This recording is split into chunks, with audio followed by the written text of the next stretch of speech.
Kenapa hampir semua nenek di Asia punya kalimat yang sama? Habisin makanannya. Tiap kali lo ke rumah nenek pasti disodorin makanan terus gak sih? Dijejelin sampai kenyang. Terus kalau misalnya lo gak habisin makanannya, dimarahin.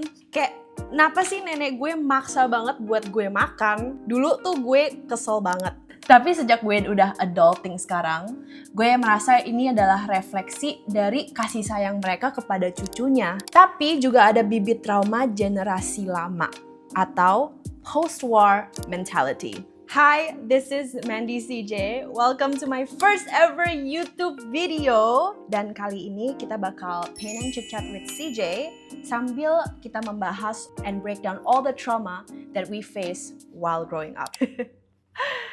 Jujur gugup banget ya punya YouTube video pertama, kayak this has been my dream sejak gue remaja, malah sejak gue SD. Sekarang pas banget gue mau copotin masking tape-nya, dan kalau kalian tahu ini adalah sesi paling ASMR di lukisan gue.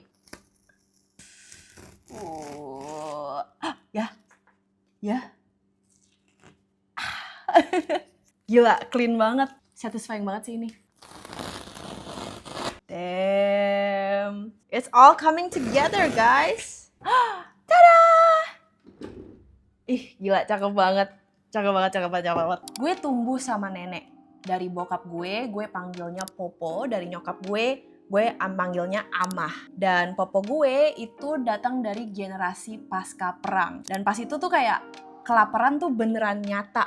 I think they really felt and saw people starving, apalagi after the war dari Cina. Di usia remaja, kayaknya 16 dia nikah, 17 dia udah punya anak, which is like what the hell, right? Tapi beliau di masa remaja bukan bertanya, gue tuh mau ambil jurusan kuliah apa ya?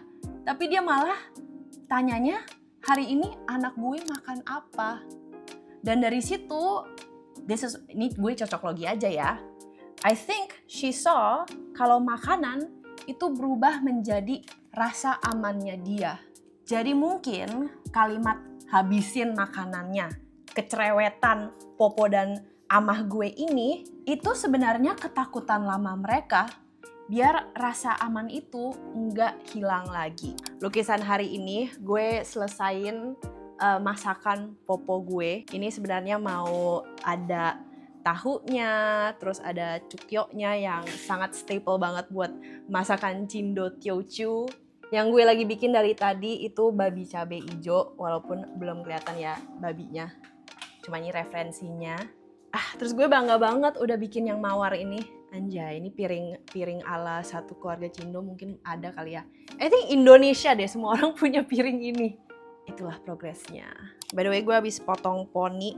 Masa cowok gue bilang gue mirip Victor dari Despicable Me yang penjahatnya.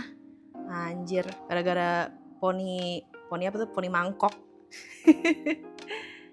Popo gue tuh sebenarnya lahir tahun 1947-an. Berarti dia sekarang umur 79 tahun. Dan beliau dulu tinggal di Ketapang sebelum merantau ke Jakarta untuk bantuin yeye gue, which is my grandpa, jagain toko bangunan. So yes, we did not come from privilege. Karena yeye gue dulu lahir di Cina, yang pas zaman itu juga lagi ada penjajahan brutal Jepang di China, yang akhirnya dia merantau ke Indonesia. Wih, cakep, piring ini udah selesai. Masih ada 4 piring to go. Oke. Anyways, jadi yeye gue was basically an immigrant, dan pastinya itu mengaruh banget ke mentalitas Popo gue. Kayaknya for most of their lives mereka bukan orang yang tajir, kita bukan Cina tajir guys. Dan pas 16 tahun udah nikah, 17 tahun punya anak, terus berarti pas dia umur 23 tahun udah punya 4 anak. Imagine that! Lo remaja punya 4 anak. Dan pastinya tanpa sadar, trauma Popo gue soal makanan turun ke generasi gue sekarang. Sekarang tuh kayak, gue gak tahu sih kalau kalian ngerasain juga, tapi sekarang tuh gue kalau nggak ngabisin nasi tuh ngerasa sayang banget, takut dibilang mubazir. Pasti kalian pernah dengar gak sih kayak kata-kata, kalau lo ngabisin nasinya, suaminya bakal jelek. atau jodoh lu bakal jelek. Nah mungkin itu datang dari trauma itu kali ya. Sekaligus juga jangan buang makanan, yes. Nah sekarang kita mau proses on the way ngelukis babi kecapnya. Ini gue dari kecil dijajelin makan babi kecap terus sampai sekarang gue udah enek sama babi kecap, but you know what? We Chindos, we just gotta eat it. Mungkin ada kalian di sini yang ngalamin hal yang sama kayak gue. Gue sadar sih mentalitas ini adalah refleksi cinta mereka kepada cucunya. Tapi at the same time juga ada luka yang gak pernah disembuhin. Atau mereka juga gak pernah sadar kalau ada luka itu sebelumnya. Tapi posisi kita sekarang nih memang bukan untuk mendebat atau membantah mereka lagi. Tapi untuk sama-sama understand dan mengerti kenapa ada pemikiran itu dan mentalitas itu in the first place. Memahami dari mana kebiasaan itu datang.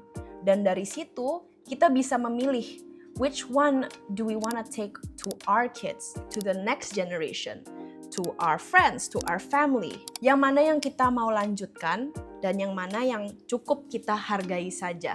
Dan dari situ mungkin kita bisa melihat nenek kita dengan lebih banyak empati. Gue tahu sometimes it's not that deep, Mandy. Tapi akun ini tuh gue mau berisi random chit-chat aja. Apalagi kalau it can help us a little bit to understand past traumas from our friends, family, budaya, religion.